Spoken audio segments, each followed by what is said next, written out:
The Pope, John the 23rd, decided to sort of make a surprise visit. And he popped in to the Hospital of the Holy Spirit. And the sister in charge ran up and said, "Holy Father, welcome. I am the superior of the Holy Spirit." And he said, "Well then, you outrank me. I'm only the vicar of Christ."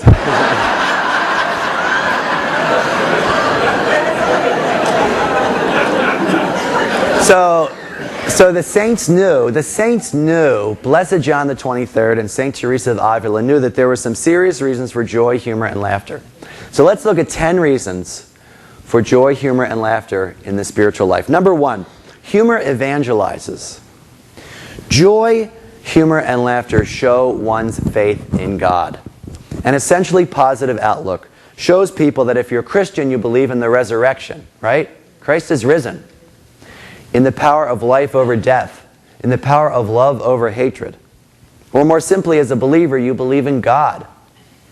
When I was a Jesuit novice in Jamaica Plain, which was where our novitiate was, the Superior General of the Society of Jesus, it's the formal name for the Jesuits, came to visit. His name was Peter Hans Kolvenbach. Wonderful guy. And we were asked to ask Father Kolvenbach one question. So I spent a whole week thinking about my question, thinking that he would say, "That's a great question, you can skip the rest of your training." So I asked him, what's the best way to increase vocations, right? It's a pretty good question. You know what he said? I thought he'd say, well, we have to advertise more, or we have to open up more schools, or we need to have more Jesuits at BC or something. He said, live your own vocation joyfully. Why would anyone want to join a group of miserable people? Right? I mean, why would you want to join a group of grumpy people? Timothy Dolan, Archbishop Dolan, said, even more bluntly, happiness attracts. It should be a bumper sticker.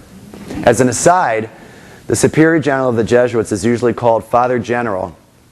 It's like you had the Master General here, which is even bigger. You had Timothy Radcliffe, was it last year? Yeah, the Master General. So we call him Father General, or sometimes just the General, which is a little too militaristic. But anyway, in the early 1960s, another Father General of the Society, Pedro Urrupe, was visiting a Jesuit high school in New York City called Xavier, another cleverly named high school.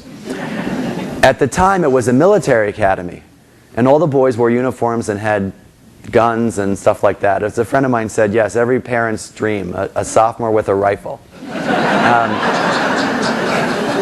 So when it was decided that Father Urrupe would visit Xavier High School, they decided they would line the streets with all these cadets, and they had flags and an honor guard and all that. And Urrupe, Father General, comes up, gets out of his car, and 600 boys snap to attention, and they raised their rifles, and all the flags went up. And Urrupe said, "Now I'm a real general."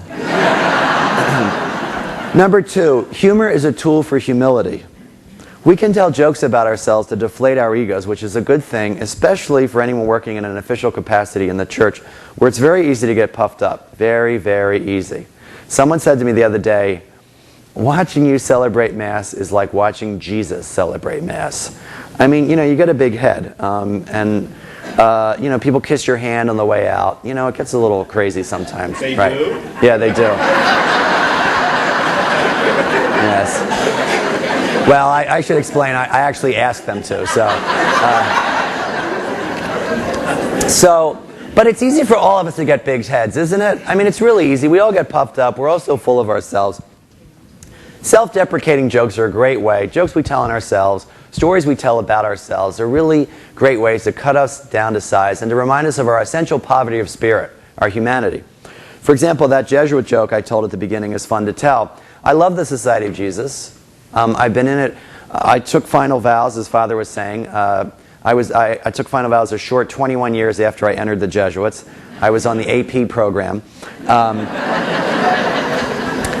But jokes remind us and remind me not to take ourselves too seriously. So it reminds Jesuits not to take themselves too seriously. The trope of the Jesuit joke is we're too worldly. All the diocesan priests are nodding their heads. It's usually the Jesuit's very worldly, or he doesn't know much about religion. So the joke about the Dominican, the Franciscan, and the Jesuit who were at Gloucester at Eastern Point on retreat together? Well, they're all praying together, and they have this wonderful grace of being physically present at the Nativity. There they are. And so the Dominican, they're all kneeling in front of the creche, and the Dominican says to the Blessed Mother, "Oh, the joy of seeing the Word made flesh, of seeing the Logos, of seeing the Incarnation here, of seeing the hypostatic union of the human and the divine." And the Franciscan says to the baby Jesus, "Oh, the joy of seeing how God identifies with the poor, inserts himself among the poor as one of us in the midst of the animals and the environment in this very poor setting." And the Jesuit says to St. Joseph, "Have you thought about a Jesuit high school for the kid?"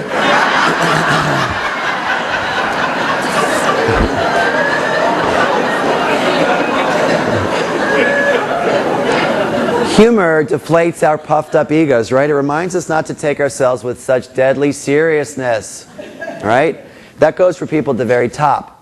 Once, when John the 23rd was in Rome, he got a letter from a little boy named Bruno. "Dear Pope, I am undecided." They have this letter. "I don't know if I want to be a policeman or a pope. What do you think? Dear Bruno." Apparently popes had plenty of time. They'd write letters and visit hospitals. And by the way, one day when John the 23rd was walking through the streets of Rome, he overheard someone say, "God, he's so fat." And he turned around and he said, "Madam, I trust you understand, a conclave is not a beauty contest." So the Pope wrote Bruno a letter. "Dear Bruno, if you want my opinion, learn to be a policeman, for that cannot be improvised. As regards being Pope, anybody can be the Pope. The proof is that I have become one. If you're ever in Rome, please stop by, and I'll be glad to talk all this over with you." That's an important way the saints used humor as a tool in their quest for humility. Number 3, humor shocks listeners into recognizing reality. I think this is really important. Humor gets right to the point in the way that an argumentation doesn't, or a learned disquisition doesn't. Francis of Assisi once said, "Preach the gospel, use words when necessary," right? That's funny, that's clever, but it communicates a truth that you will not forget. I'll tell you a personal story. I was on, not too personal. I was on retreat 2 years ago, on my long retreat, which is the 30-day retreat.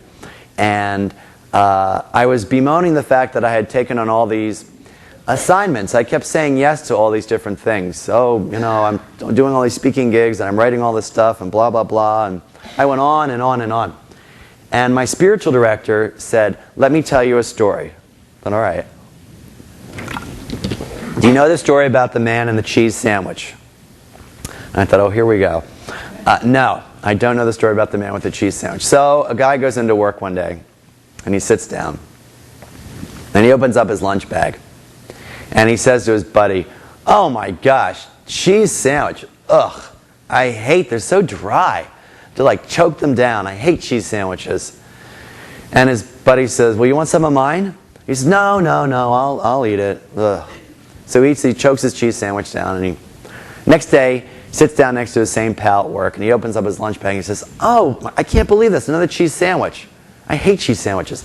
And the guy says, "Have some of mine, you can have mine, it's a ham sandwich." "No, I'll eat it." So the third day, guy opens up his bag, "Oh, I can't believe this, cheese sandwich again." So his buddy said, "Look, not for nothing, but you don't mind my advice. Why don't you ask your wife not to make you cheese sandwiches?" And the guy says, "Oh, I'm not married." And he says, "Well, who's making your cheese sandwiches?" He says, "I do." And I thought, oh my gosh, I'm making my cheese sandwiches.